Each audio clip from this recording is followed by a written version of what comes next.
nós te agradecemos por mais esse dia, por mais essa manhã que estamos aqui reunidos, conversando mais de Ti.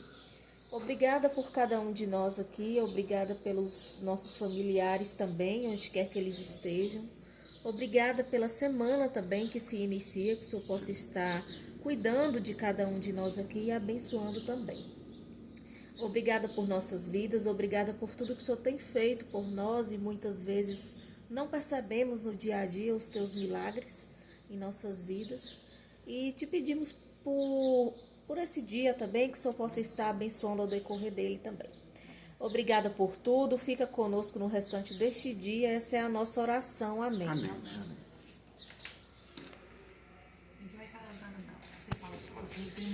Não quero falar, preciso falar. Hoje nós estivemos cultuando e conversando, aprendendo, trocando ideias a respeito de provação, tentação e sobre também aflições, não é? Estivemos analisando isso a princípio, e estivemos questionando nestes assuntos o que seja uma ação de Deus sobre a questão de provação, o que seja a ação do diabo na questão da tentação, né? E o que realmente Jesus estava querendo falar a respeito de aflições. Então, conversamos sobre isso e até fomos a outros temas, claro, que muito tem a ver também com este assunto. E acredito que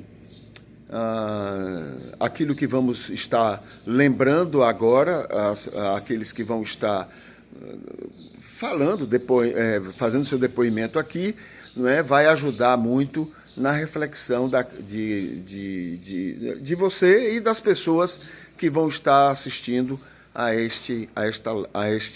esta gravação. Tá bom? Vamos ver aqui o primeiro. Sobre a aprovação, eu coloquei minha opinião que eu não acredito que Deus prove ninguém. Porque a provação de Deus seria algo que ele não sabia como é que você ia reagir. Está te testando. Mas Deus sabe de tudo. Então não tem por que ele te provar de nada. As coisas que acontecem na nossa vida, como eu coloquei aqui, na minha opinião, são coisas que é uma somatória de escolhas. Você que escolheu, pessoas que você convive escolheu por você, que foi somatizando e foi te levando a uma situação em que você acha que é provação, mas não é, são escolhas.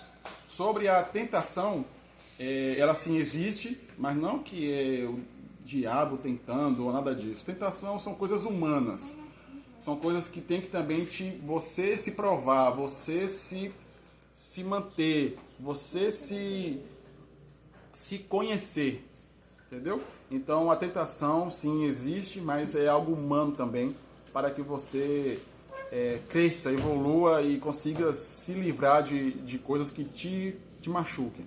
E sobre a aflição, Jesus fala que no mundo tereis aflição, mas tenha bom ânimo. No caso, a aflição é algo normal, humano também. Você às vezes sofre por algo que vai acontecer, o que está acontecendo, você se aflige, mas também é uma ótima maneira de você conseguir alcançar algo bom para você, que é o equilíbrio. Você conseguir equilibrar suas emoções para que ela não se perca e você não adoeça. Então essa é a minha opinião. A minha fala sobre esses 3 pontos é que, pela palavra, nós entendemos que nós temos a mente de Cristo. Nós sabemos lidar quanto a aflições, quanto a provações. Mas o debate que ele mencionou, né, que se estendeu, ele se estendeu sobre o que nós entendemos aquilo que seria realmente divino, aquilo que seria humano. E, óbvio, a minha colocação que eu apresentei sobre esse tema foi que não temos a resposta exata quanto a isso. Não sabemos o quanto Deus interfere, o que ele deixa de interferir, ou se ele interfere ou não, para poder atribuir se existe intervenção divina, espiritual, ou seja, como nós quisermos chamar sobre isso, ou não tem. O ponto é, o que nós formos atribuir aqui será meramente humano, né? E quanto a isso, o que eu creio é que a cada dia que passa é interessante que nós sejamos sempre servos, tenhamos humildade e o reconhecimento que nós não sabemos, não temos as respostas devidas a quase nada, né? O ser humano que se coloca na condição de mestres, que diz que tem a resposta exata para tudo, né? E que atribui com precisão o que é e o que não é. Mas daqui a pouco apareceu alguma coisa pela ciência que descredibilize aquilo que ele posicionado como sendo a resposta ideal, né? Muitas das vezes, isso daí mostra o quão pequeno ele é. Então, o que eu entendo sobre essa questão é, eu não tenho resposta. Eu não sei atribuir necessariamente aquilo que Deus está, através de circunstâncias, de dificuldades, Ele está agindo em mim. Agora, o que eu creio, né, de maneira, digamos assim, esclarecedora, é que aquele que tem a mente de Cristo, essa pessoa, ela, como segundo diz Isaías, né, elas vão andar, mas não se fadigarão, né? Elas vão correr, mas não cansarão, né? É dado essa capacidade esclarecedora a ela, né? Então eu creio que, sob o ponto de vista daquilo que para nós entendemos que é aflições, que é sofrimentos e tal, eu creio que aquele que tem essa resposta espiritual, divina, encontrada em Cristo, ela consegue lidar com essa circunstância diferente de outra pessoa que não a tem, né? Existe inclusive uma comprovação de que pessoas que são mais esclarecidas quanto à religião, a algum propósito, alguma coisa que ela entende que a vida dela está segura, ela luta por aquilo, ela consegue ver muito mais do que aquela que não tem, né? Inclusive leito de morte. Então é interessante também ter esse pensamento. Então, essa é a minha fala sobre isso. Ok, então esse foi o nosso estudo, né? E tem alguns aspectos que eu poderia estar falando, lembrando agora, que tem a ver com, e para mim é fundamental, o fato de que Deus é amor. Isso quer dizer o seguinte, Deus não tem amor, Ele é o próprio amor, entende? E quando você ama, tem aquelas características ali de 1 Coríntios capítulo 13, né? Então, tudo aquilo que Paulo menciona ali tem a ver quando você ama alguém, você pratica aquelas coisas, aqueles adjetivos, aqueles itens que Paulo menciona ali em 1 Coríntios. Agora, Deus, muito mais, eu exagerando ou talvez falando a realidade, acredito que Deus é 1000 vezes mais do que aquilo que Paulo menciona em 1 Coríntios 13. Porque, como eu disse, Ele é amor. Ele não consegue ser diferente disso. Então, isso quer dizer o seguinte, primeiro, dentro desses temas que nós trabalhamos, né? Primeiro, a provação. Primeiro, Deus é onisciente, Ele já sabe se a gente, né, a fé que temos e o nível de fé que temos. E Paulo chega a dizer que a fé chega a ser um dom de Deus. Então Ele sabe o tamanho dessa fé que temos, né? Ele não precisa provar. Deus, mais do que um pai normal, uma mãe normal, e Ele não prova filho para poder saber como é que está o filho. Não vai provocar situações para poder fazer isso. Aquele caso de Abraão, né? Deus manda e depois Deus diz, não, eu não quero mais, agora bota o animal. Não tem sentido, né? Deus não faz isso, Deus não provoca isso. Sobre a questão de tentação, que é Satanás, também não. Se Satanás tivesse condição de tentar a vida de todo mundo, ia ser um desastre, né? Mas Jesus foi tentado por Satanás. A gente precisa entender aquilo exatamente, porque Jesus foi 100% homem e 100% mulher, 100% homem e 100% Deus, né? E Ele foi tentado o tempo todo, a vida toda. Não foi só ali. Né? Por exemplo, quando Pedro chegou para ele e disse assim: Senhor, tu és mais importante vivo do que morto, então não vá para Jerusalém não. Olha que tentação, né? Jesus olhou: eu poderia realmente não ir. Não, para trás de mim, Satanás, tentador. Então não é aquela figura do diabo que tenta, não é? O diabo aí é a própria tentação. E é essa própria tentação que tenta Jesus lá no deserto. Né? Qual é a tentação ali? Eu posso conquistar muita gente fazendo coisas sobrenaturais, fazendo coisas grandiosas, né? Mostrando que eu tenho poder. Eu poderia ganhar muitas pessoas. Essa é a tentação, porque ele veio para ensinar, para falar. Então, essa tentação ele não quis, ele rejeitou. Né?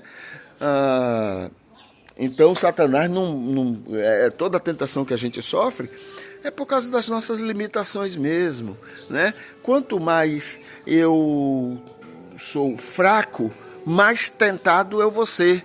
Mas não é Satanás, é eu que, né, me deixo levar. A psicologia lembra do id, não é? Que é aquela busca pelo prazer que a gente tem, tá? E o superego, que é a busca pela perfeição, pelo comportamento correto. Então temos essa luta dentro de nós.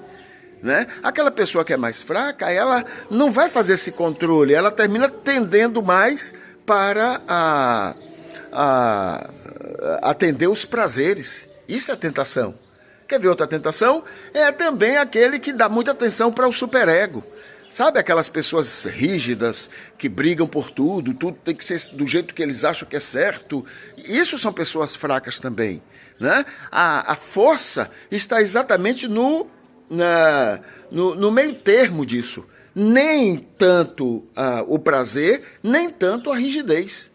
Esse é forte, esse sabe controlar as coisas, né? Mas os dois fracos estão de um lado ou do outro. Estão voltados para o prazer ou estão voltados para a intransigência. Né? São dois doentes. Tá? Então, tentação não tem nada a ver com Satanás, tem a ver com fraqueza de cada pessoa, né, diante disso tudo. E Jesus chamou, então, essa fraqueza de diabo, de Satanás. Né? Então, para trás de mim, Satanás. A tentação que Judas fez, né? Qual foi a tentação? Provocar Jesus para que Jesus pudesse assumir o poder como aquele homem mais poderoso que eles estavam esperando lá, que era o Messias que ia libertar o povo do domínio de Roma. Né? Então, Judas fez isso, mas Jesus não caiu nessa. Senhor Deus, somente um foi diabo, foi tentador, que foi Judas. Né? O que mais? E sobre aflições. Jesus fala sobre aflição. A aflição aí tem dois sentidos. Não é? Primeiro, as dificuldades mesmo da vida. Né? Quem está vivo vai passar por dificuldades. Claro que a maioria, veja só, a maioria das dificuldades que a gente passa tem a ver com decisões erradas que a gente tomou. Então, a ideia é 90% das dificuldades que a gente enfrenta, fomos nós mesmos que geramos essas dificuldades na vida da gente.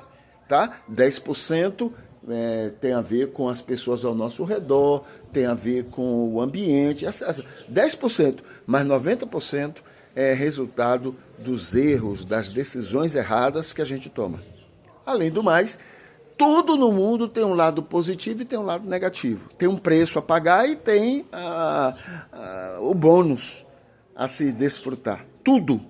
Tá? Então, até quando você toma uma decisão certa, você tem um preço a pagar. Esse é o primeiro aspecto da aflição que Jesus menciona. No mundo, vocês vão ter aflições.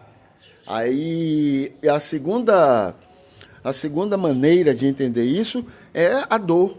No mundo, vocês vão passar por angústia.